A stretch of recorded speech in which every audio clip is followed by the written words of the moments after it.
Hi all, welcome to Amma's vlog. അപ്പം ഈ കുറച്ച് നാളുകൾക്ക് ശേഷമാണ് ഞാൻ വീണ്ടും ഒരു കുക്കിംഗ് വ്ളോഗുമായിട്ട് വന്നിരിക്കുന്നത്. അപ്പോൾ നമ്മൾ പണ്ടത്തെ കാലത്ത് എന്ന് പറയുമ്പോൾ എൻ്റെയൊക്കെ കൊച്ചിലെ ഒരു ഒരു സംഗതിയുടെ രുചി ഇപ്പോഴും നാവിൽ നിൽക്കുക. അപ്പം ഞാൻ ഓർത്തു അതൊന്ന് എടുക്കാമെന്ന്. അതെന്താണെന്ന് അപ്പം നിങ്ങളെ കൂടെ കാണിച്ച് നമുക്കതൊന്ന് എടുത്തു നോക്കാം. ഓയിന് ചൂടായതിലേക്ക് ഞാൻ ഏലയ്ക്ക, കറുവപ്പട്ട, ഗ്രാമ്പൂ, സ്വല്പം പെരുംജീരകം ഇതെത്ര ഇട്ടു. പൊട്ടിത്തുടങ്ങി കണ്ടോ. അതിലേക്ക് നമ്മുടെ ഗാർലിക്ക് ഒന്ന് ഇതായി വരുമ്പോഴത്തേന് അതിൻ്റെ കൂടെ തന്നെ ഞാനങ്ങ് ഉള്ളി ഇടുകയാണ്.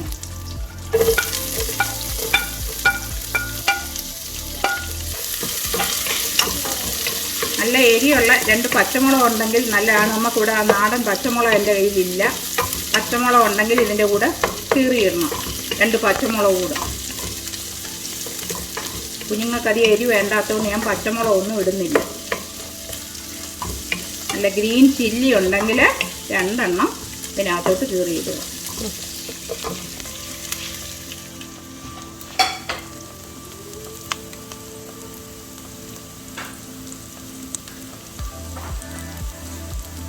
കുറച്ച് ഇഞ്ചി, ഒരു പീസ് ഇഞ്ചി ഞാൻ സ്മാഷ് ചെയ്തതാണ് നല്ലതുപോലെ. ഇഞ്ചി ഇട്ടു. അത് കഴിഞ്ഞ് ആ ടൊമാറ്റോയും കൂടെ അതിൻ്റെ കൂടെ ഇട്ടു. അവരെല്ലാം കൂടെ കിടന്നൊന്ന് വേകട്ടെ.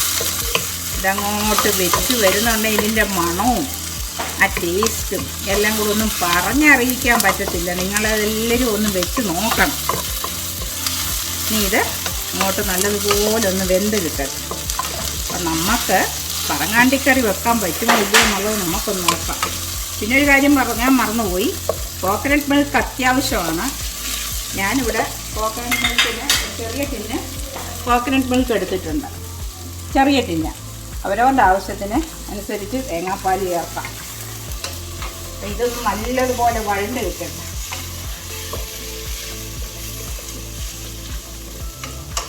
പറങ്ങാണ്ടിക്കറി അമ്മച്ചിമാർ നമുക്ക് നമ്മുടെ മദറൊക്കെ അണ്ടിക്കറിയൊക്കെ വെച്ച് തന്നത് ഓർക്കുക. നാവിലിങ്ങനെ. അപ്പം ഇത് വെച്ച് കഴിഞ്ഞ് കൂട്ടിയൂടെ കഴിയുമ്പം പറയുകയും വേണ്ട. നമുക്കിപ്പോൾ ഇന്ന് പറങ്ങാണ്ടിക്കറിയാണ് നമ്മുടെ ഇന്ന് ലഞ്ചിന്.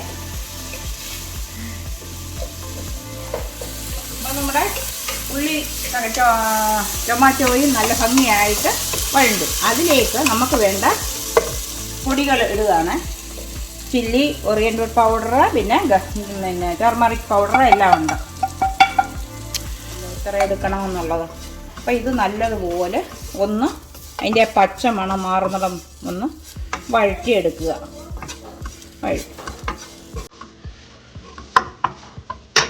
അപ്പോൾ സ്വല്പം വെള്ളം കൂടെ ഒഴിച്ചിട്ട് ഞാൻ നല്ലതുപോലെ അത് എണ്ണ തെളിയുന്നതുണ്ടോ, എണ്ണ തെളിഞ്ഞ് വരുന്നതുണ്ടോ.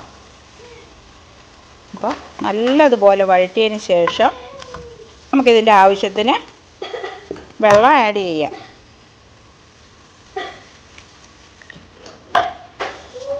ആവശ്യത്തിന് വെള്ളം ആഡ് ചെയ്തു.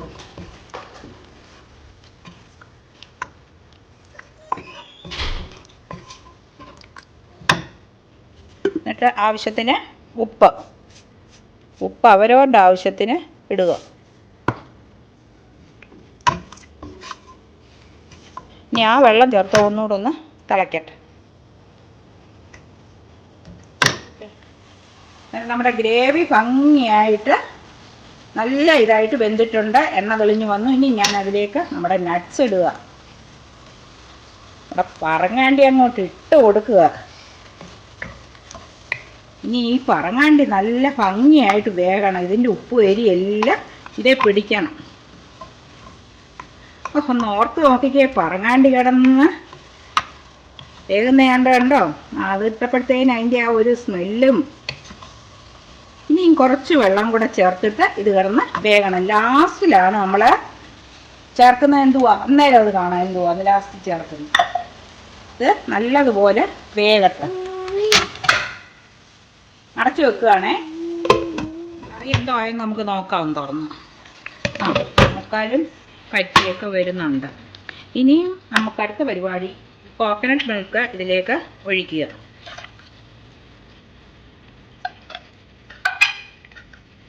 ഇനി ആ പാലിനകത്ത് കിടന്ന് ഈ പറങ്ങാണ്ടി ഒന്ന് വെന്ത് കുറുകണം. അന്നേരമാണ് ഇവൻ്റെ രുചി അറിയുന്നത്. തേങ്ങാപ്പാൽ ഒഴിച്ചപ്പം അതിൻ്റെ ഉപ്പിൻ്റെ പരുവൊക്കെ ഒന്ന് നോക്കിയേക്കട്ടെ, അല്ലെങ്കിൽ പിന്നെ എല്ലാം ഇപ്പോൾ ഓക്കെയാണ്. ഇനി അതേലൊന്ന് പിടിക്കട്ടെ. ഇനി അടച്ചു വെക്കാം. അങ്ങനെ നമ്മുടെ പറങ്ങാണ്ടിക്കറി വേണ്ട ഫൈനൽ സ്റ്റേജിലെത്തിയിട്ടുണ്ട്. നല്ല ചാറില്ലാതെ നല്ല കുറുകുറാന്ന് വെച്ച്. കണ്ടോ കണ്ടോ പറങ്ങാണ്ടി? വാ,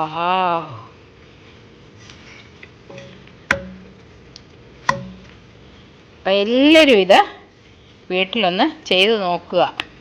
നല്ല സൂപ്പർ ടേസ്റ്റി ആയിട്ടുള്ള നമ്മുടെ പറങ്ങാണ്ടിക്കറി. ഓക്കേ.